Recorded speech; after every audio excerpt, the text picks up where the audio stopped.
And by the way, speaking of Ms. Fluck, yesterday the Washington Times affiliated radio program America's Morning News caught up with the former White House communications director, Anita Dunn. And according to various reports, Dunn works at the PR firm that represents the Georgetown law student. Listen to this. What role did the White House play in having Sandra Fluck appear before Congress? Good morning. How are you? I'm doing great. How are you? Good. I actually am not going to talk to America's Morning News. You can call my office if you'd like to get an interview, okay? That's what I do. But right now I have to go into CNN. Okay. How offended are you as a woman that Bill Maher referred to Sarah Palin as the C word? You may call my office to schedule an interview, which is what legitimate news organizations generally do. I appreciate that. Okay? Did you urge the president to call Governor Palin after Bill Maher called her the C word? You know, you may call my office for an interview, I appreciate which is what legitimate news organizations do. And joining me now with reaction are the Vice President of the Young America's Foundation, Kate Obenshain, Fox News contributor, USA Today columnist Kirsten Powers. Guys, welcome back to the program. Thank you. Good to be here. You know, the silence is deafening, Kirsten, and you, to your credit, have been willing to call out Democrats about this. First of all, what's so hard in saying that the president and his PAC should give back the $1 million instead of David Axelrod and Bill Burton contorting themselves with these lame excuses, or Anita Dunn saying, hey, it was wrong what Bill Maher said. The president shouldn't accept $1 million. Is that the right thing to do? Yeah, it's mind-boggling that you actually can't just say, obviously I don't approve of Bill Maher saying that. That's terrible. We shouldn't talk about women that way. This isn't the first Democratic woman. No, this is not the first Democratic woman who actually has been caught on tape. There's a YouTube of a couple top Democratic congresswomen also refusing to, they're happy to talk about Rush Limbaugh, but they will not talk about Bill Maher. And it's disgusting. I mean, I really don't have any other word for it than to say, like, it's a very simple just to say, of course you can't call somebody the C word. Right. It just seems obvious to me. There are two issues, separate issues then here, Kirsten. One is they won't give back the money, and they're threading the needle, they're parsing the words. Yeah. And frankly, David Axelrod is a smart guy. He helped Obama get elected in 2008, and it's almost embarrassing to watch him try and defend the indefensible. So that's one issue. They've now doubled down because they're afraid of Bill Maher and the hard left, it seems to me.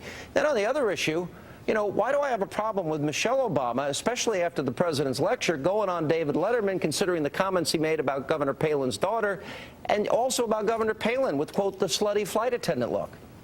Yeah, well, I would say with David Letterman that he did apologize, and he gave a pretty good apology, I would say. And I do think that what you want is you want to raise the issue, you want them to apologize, and you want them not to do it again. And so far, he hasn't done it again. And I think that when that happens, like with Rush Limbaugh, then you move on. And if it happens again, then you address it again. But I don't have a problem with her going on his show. Kate?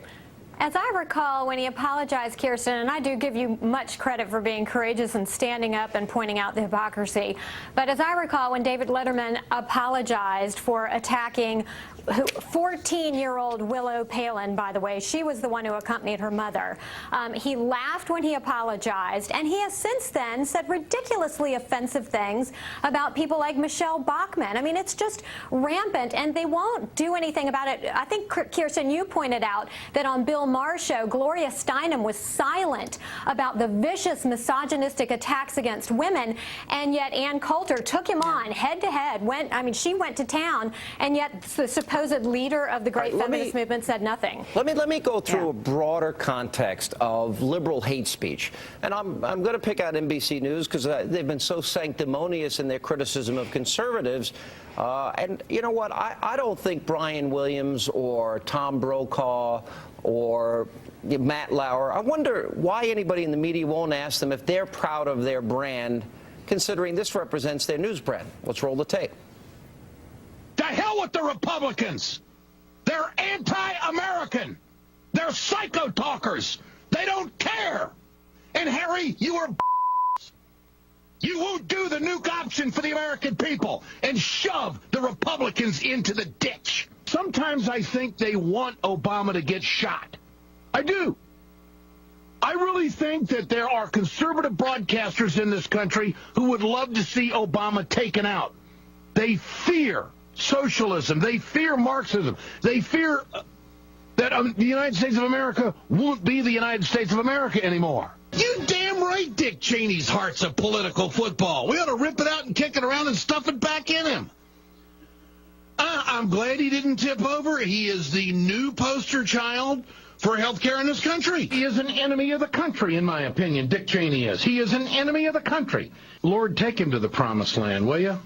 See, I don't even wish the guy goes to hell. I just want to get him the hell out of here. Do you know what they're talking about? Like this right-wing slut, what's her name, Laura Ingraham? Yeah, she's a talk slut. Kirsten, you think I'd have a job if I said these things? No. And look, you asked, like, what does Tom Brokaw and these other people think? I'm sure they're mortified. I'm sure Tim Russert is turning over in his grave. Why don't they speak out? Because they're not at MSNBC. I mean, MSNBC is a separate entity. They promote that channel as NBC News. They have their NBC star reporters on there all day, and I don't think that cop-out works. Just like saying Bill Maher's a comedian. They speak out whenever conservatives do it, whenever people on the other side do it.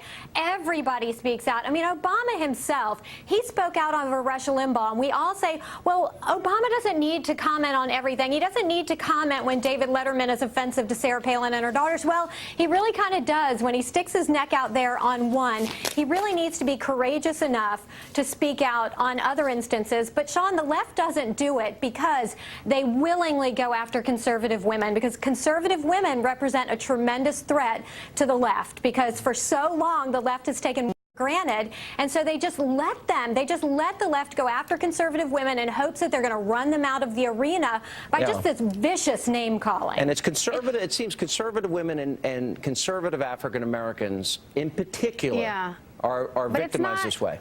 But I got to give Kirsten a lot of credit. I mean, look. I give her credit, too. Thank you. Good job. But I want to say it's not just conservative women, because Hillary Clinton was treated extremely viciously by these people, particularly Chris Matthews. And so it's really women whenever they feel like women are kind of getting out of their place. No, the difference whenever is you're not in your place. People defended Hillary Clinton on both sides. They came out, they spoke out against that and said, this is ridiculous. There's no place for this in the media. But when it's against conservatives, a lot of people did. I hate to agree with Kirsten over you, Kate. A lot of people did, Sean. I did, you did, a lot of people on the right Listen, did. Hillary's campaign even liked me during their battle against then Senator Obama. But that's a story that I'll save for a book many years from now. Guys, good to see you. All right.